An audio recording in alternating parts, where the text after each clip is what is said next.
Our in-depth coverage of the war between Israel and Hamas continues this morning.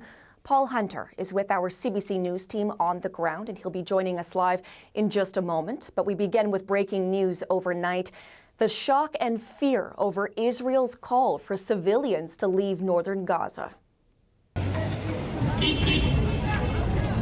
1 million people, no food, no water. And still they're bombing them as they leave.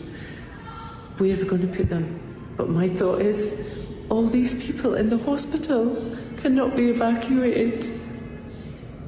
Where's humanity? That outpouring comes from Elizabeth El Nakla. She's the mother-in-law of Scotland's premier. She is inside Gaza. Israel's call for the evacuation came around 7 a.m. Gaza time, or midnight Eastern time. Israel is urging about 1.1 million people to leave. It can be seen as another signal that an Israeli ground offensive is coming.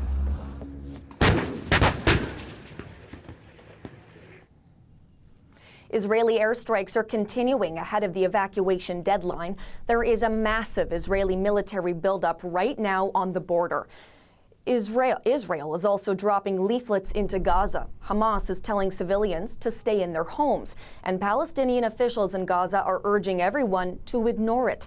The call to evacuate also covers hospitals, schools, and places where civilians have been sheltering. The UN says it's impossible, and humanitarian aid groups warn of a catastrophe. Paul Hunter is part of our CBC News team on the ground in Israel. He leads off our coverage this hour from the Damascus Gate in Jerusalem. So, Paul, thank you for joining us. The Israeli Defense Force is giving people in Gaza City 24 hours to leave. Is that a realistic deadline? I think most Palestinians would say no, Hillary. But before I dive in on that, I'll just situate ourselves where we are. So this is Arab East Jerusalem. And just if we swing over here, this is the Damascus Gate that you referenced. We're here because of Friday prayers today. This is one of the main entrances for Muslims here. A very strong police presence in the area, a lot of police fencing up, but things are calm at this point, and so that's a good thing. To your question, the Gaza Strip is a very tight, confined place that is almost fully occupied, if I can put it that way. What Israel is saying is for effectively half the people there to move south. 1.1 million in a place of roughly 2.2, 2.3 million. It's going to swing around here, by the way, while we're talking, give you a sense of the police presence. You see a lot of this going back and forth around here today.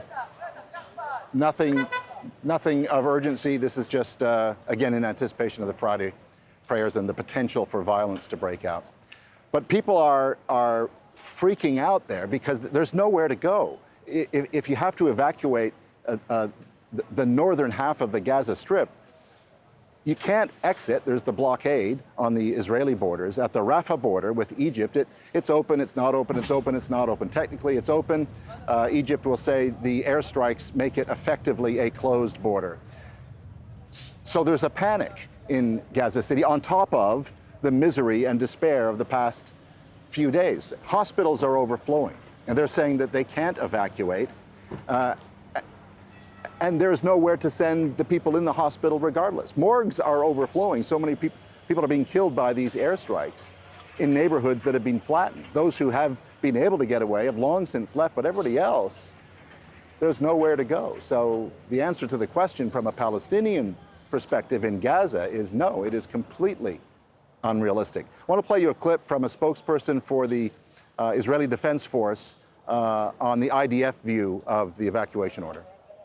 There are civilians here whom are not our enemy, and we do not want to target them. We are asking them to evacuate so that we will be able to continue to strike military targets belonging to Hamas in the Gaza Strip.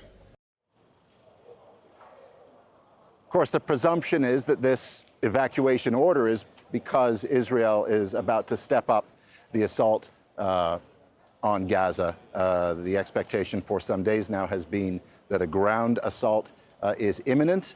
The scope of this evacuation order would suggest that that may well be the thinking on the Israeli side right now, but the bottom line, they're saying to half of the Gaza Strip's population move down south within 24 hours. A deadline, of course, Paul, that we will continue to monitor. Hamas is claiming that more hostages have died in the airstrikes. What can you tell us about that?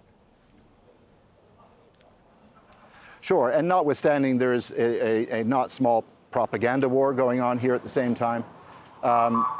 For its part, Israel says that's not true.